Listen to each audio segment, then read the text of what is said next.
My name is Sharice Harrison Nelson. I'm known by some as Queen Reesie. I am the Queen of the Guardians of the Flame Maroon Society, as well as the Managing Director of our presentation and performing arm of the group. So, my father was the late Down Harrison Sr., and he was the big chief of four different groups. The last one, Guardians of the Flame. And during his lifetime, he told us that he felt this tradition sprang from the quest to experience freedom in America by the indigenous people who were here and people of African descent. To experience freedom in a country built on the ideals of freedom, but so willing to take freedom from others, freedom of movement, freedom of spiritual practices, freedom of dress, freedom of family ways, how you raise your children, grieving and funerary practices, and most horrific of all, freedom over your body, having the domain to be self actualized at that level of Maslow's hierarchy of needs, to not allow people to live free, self actualized lives. And that sprang forth this tradition. It is experiencing freedom. And it is, for me, the empirical evidence that our ways of being and who and whose we are, Africans who happen to be born in America, could not be bred or beaten out of us. We found ways to remember in our deep places, in the very marrow of our bones.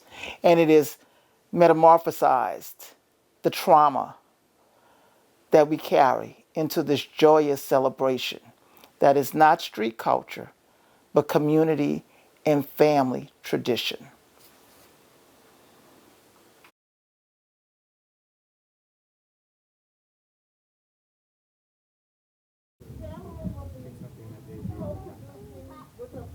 The Big Chief Down Harrison Sr.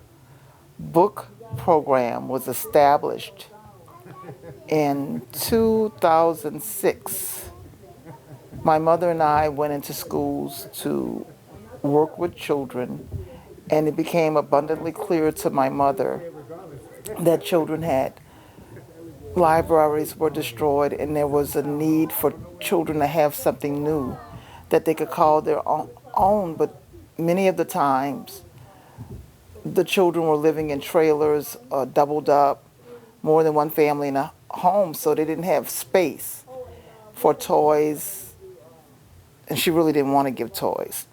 So she decided to honor my father's memory by giving children books and establishing the program in his memory, because he was an avid reader who read over 40 books a year.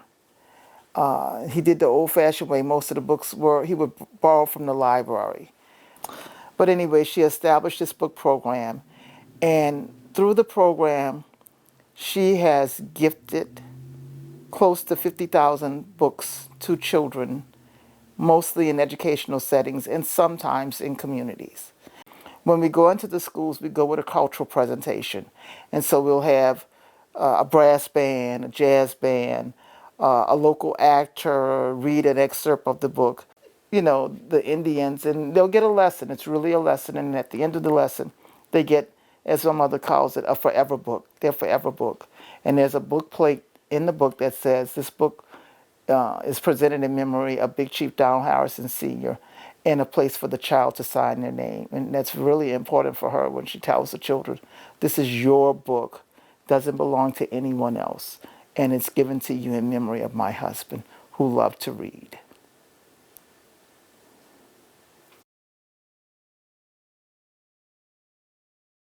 I brought children to Malaysia. One child was invited by the late Louis Pergasm, who was a phenomenal drummer from Malaysia, to bring him as a member of our delegation to talk about what it's like to have a teacher that uses cultural traditions to teach content areas. So I actually brought a 10-year-old student to Malaysia. Kerma James, he's the nephew of the, the founders of the Rebirth Brass Band. So my kids have been all over. They've been at Jazz Fest since like 1989 or 90. They're in a documentary, Guardians of the Flame, that was started by the late Jonathan Demme. Not name dropping, but Jonathan Demme was their friend. Jonathan Demme is Academy Award winning director of Silence of the Lambs. And they are actually, he actually came down and filmed them, talked to them. It was phenomenal. How could I possibly apply for some of the opportunities? I wouldn't know how to apply. I don't apply. They come to us. In 2010, my young guardians were invited to participate in the Super Love Festival at the Superdome by Eve Ensler. That's right. Vagina monologue Eve Ensler. Activist Eve Ensler. And they received a standing ovation.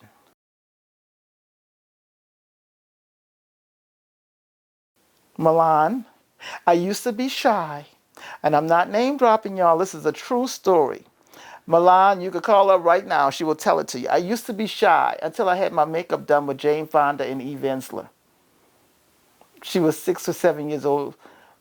She didn't even know she was name dropping. And that's the kind of experiences that my children get. They're going to be in an upcoming, we have an NDA, but I can say this much. They're going to be in an upcoming Netflix show, Didn't Ask. They're going to be in Luna Fit. I told them they were going to be in Luna Fit with me, so that's a little different.